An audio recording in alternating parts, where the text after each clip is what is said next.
So, you know what paint scheme you're going to use? But what about priming?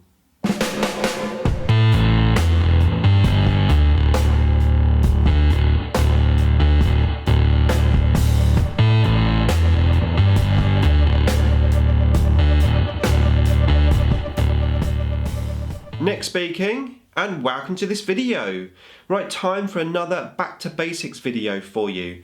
And in this one I want to have a chat about priming your miniatures. Now, as always, this series is aimed at beginners, but I hope the information in it is useful to you.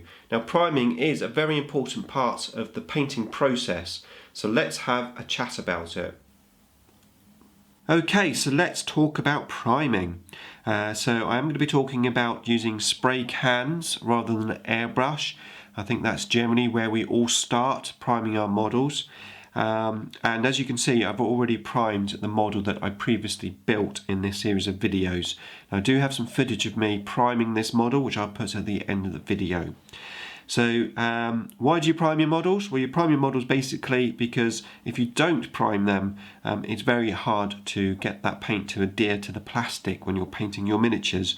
So it gives you a nice base to start actually painting your models and make the paint actually go onto your models. Now, the key thing when priming is not to do it too thick. If you do it too thick, there's more of a tendency for the primer to chip off, especially if you've got metal models. So a nice thin coat of primer is what you're going to be looking for. But first of all, you need to decide what colour you're going to choose. Now, as you can see, I've chosen this white stroke grey colour. And the reason why I've done that is because of the paint scheme that I'm eventually going to be painting this guy in. Now, I do actually prefer to prime in black on the whole if I can. The reason for that, to be honest with you, is that priming in white is a bit more hazardous and there's more things to go wrong on the whole with white. Sometimes you will get a bit of a disaster, it's fair to say. If you don't spray in the right conditions or shake your can enough, you can get the sort of chalky effect, and that usually happens only with white. I've never had that happen to me with black primer. So I do prefer to paint in black as a primer. But there are reasons for painting in white, and we talked about that in the previous video where you're choosing your paint scheme. But yeah, if you're going to paint a light colour, maybe some of your model's going to be white, or the majority of it's going to be white. Maybe you want some nice vibrant bright colours. Generally you get more vibrant colours if you're painting over white primer rather than a black primer. And also some people like to actually paint it in a sort of grey primer because they find it easier to actually see the details of the model. And admittedly, with the black primer it is more difficult to see those details. But arguably you could just go over and give a very light dry brush of a grey colour over that black, and then you'll just be able to see all the details. So on the whole, I do like black, but obviously the other options are available, and I'm just talking about black and white here and grey. But of course, you can go straight out. If you're painting Blood Angels, for example, you could go out and buy a red primer and just prime them in red. That is an option. The thing to be careful there, though, is what I've experienced in the past is those coloured spray paints do get discontinued quite a lot. And if you're in the habit, or you have a particular system of painting your army with a particular coloured spray paint, and you can no longer get that spray paint, then it can ruin your army. So that's why I prefer to stick with the plain black, white or grey colours. Okay, so let's have a look at primers themselves. So first of all, which primer do you buy? Okay, so there's quite a few options, and I'm sure everyone's got opinions on them. I am not going to tell you which primer to buy. I'm just going to share my opinion and my experience. So you can buy some cheap primers. Now, this particular primer that you see here from Wilko's is not a cheap primer. It's like an in-between primer. This cost me, I think it's about £5 approximately. I believe you can buy from Halfords. I believe they do some £2 primer. And you know, how much you spend on a primer is your choice.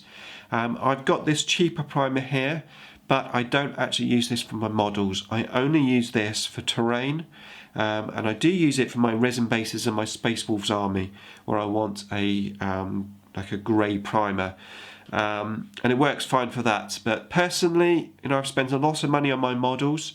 I don't want to go out and buy a cheap primer and ruin my models with the cheap primer. So personally, I don't use cheap primer on my models, but it's all a personal preference. So what primers do I use? Well, I have used Army Painter in the past, and I've also used the Citadel primers. Now I started off with Citadel. I then moved to Army Painter. I had some good experiences with Army Painter, and I know a lot of you do, but also know a lot of you don't have good experiences. And I have to be honest, I had a bad experience with an Army Painter white primer, where it went all milky and chalky, and I had to restrip the models. Since then, I've gone back to Citadel, and I've not had any issues with the primer. So I've got the white primer here, which doesn't come out white, just for reference. This is the primer. It actually comes out a grey white, but it's still a very solid primer. I've not had any bad experience with it. And of course, they've got the black primer. So I'm currently sticking with the Games Workshop ones. I believe these are approximately about £11 if you buy it from a Games Workshop store. Of course, if you buy it from Wargames, you can get it cheaper. Yeah, so how are we going to use it? Well, the first thing is, definitely, now I know a lot of us are men and we don't like to do it, but read the instructions. There are instructions on these, and the key thing that you're actually looking for here is the distance that you have to prime your models at. And they do vary, because I've noticed Army Painter you have to get much closer than you do a Games Workshop one. And I think sometimes that can be the downfall when you get priming problems, is that you're the wrong distance away. Now ideally you want to be priming in some nice weather conditions. You don't want it to be too hot, but you don't want it to be absolutely blistering hot, because the paint will just dry before it even hits the model. But then you don't want to do it in damp and windy conditions. You want some nice weather conditions if you can. I know it's hard, but sometimes if you've got a shed that maybe you could prime your models in, that can help as well. So the other thing you need to do with these cans, if you need to shake them, give them a really, really good shake. They usually say between like a couple of minutes on there. I would shake mine for 5 minutes. Now really, really give it a good shake, especially if the weather conditions aren't perfect. So give it a good shake. If you are in the winter and maybe it's a bit cold, then put them into a bowl of warm water. Obviously don't go above the can head at the top there, so but put it into some water just to heat it up a little bit, get that a little bit more warmer, give it a good shake, and then you'll be ready to spray. Now spraying techniques, you want to basically don't hold this spray can down continuously. You want to do it in short, sharp bursts. So you want to be that type of thing. You don't want to be pushing this down and give it continuous spraying. It will clog the nozzle up. And then once you've finished spraying, turn your can upside down and give it a little spray just to clear that nozzle out. All the sprays have that ball bearing in, so when you're shaking it, you're going to hear that noise. If you're shaking it and you're not hearing that noise, it means the ball bearing is stuck and the paint isn't going to mix up. Now there is an essential item that you will need when spraying, and that is a mask. Now you can buy some really cheap masks from Wilko's again, like 10 masks for £1. They do okay. I got this off of eBay. It actually came with some glasses as well. I think this cost me, I'm not sure exactly now, about £7. But it works really well, and you can see around the edge here all of this black. Now this is black spray that I would have breathed in if I hadn't had this ventilator on. So get a ventilator, 100%, definitely you will need one of these if you're going to be priming your models. Now I know we've been talking about spray cans. There are alternatives. You can potentially prime your models with a brush. Again, Citadel do this technical paint, Imperial Primer. It's funny stuff, because sometimes it comes out black, sometimes it comes out like see-through and watery. What I've noticed about this is it doesn't have to actually physically be black on your models, unlike when you're spraying with a primer. The key thing is to give it a really good shake and then just coat it onto your model. It does actually prime the model even though it's not coming out black.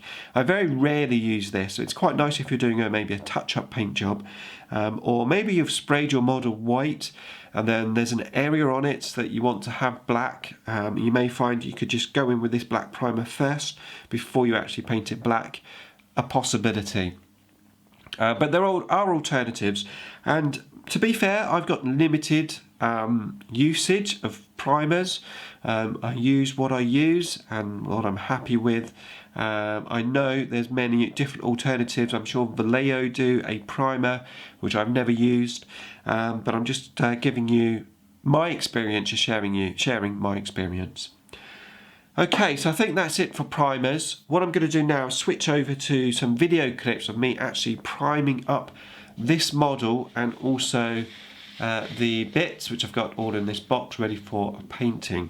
Okay, let's switch over and see me prime. Okay, so let's get this model primed.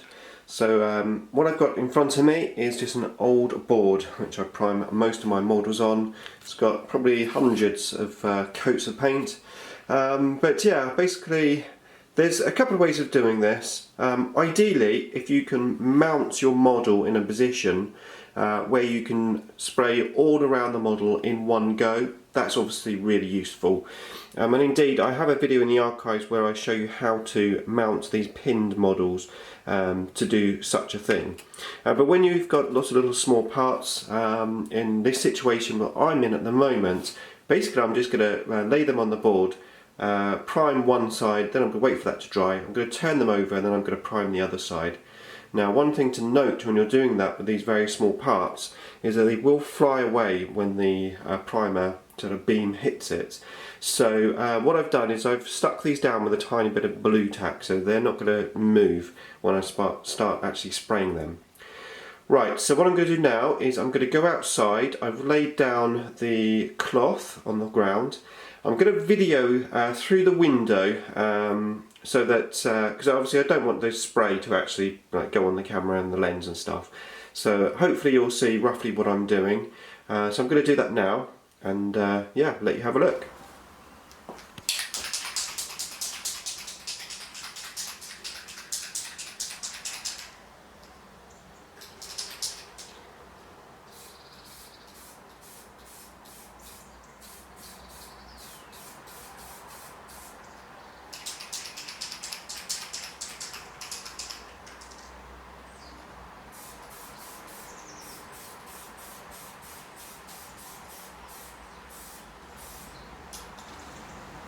Okay, so that's the first side done and all dried.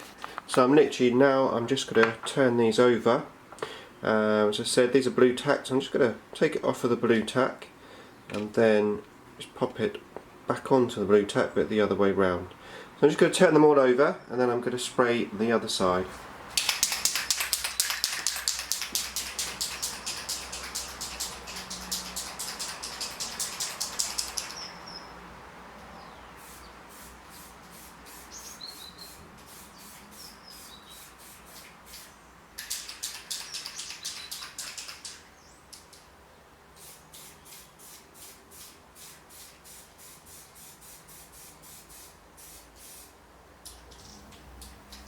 Okay, there you go. So that's that model all primed up. I did that second coat, let that dry, and we're all ready for painting. Now, before we start painting, there's a few other things that I want to cover, so keep an eye out for the next videos. Hopefully this one was useful to you. Thanks for watching, as always, and I'll see you in the next one.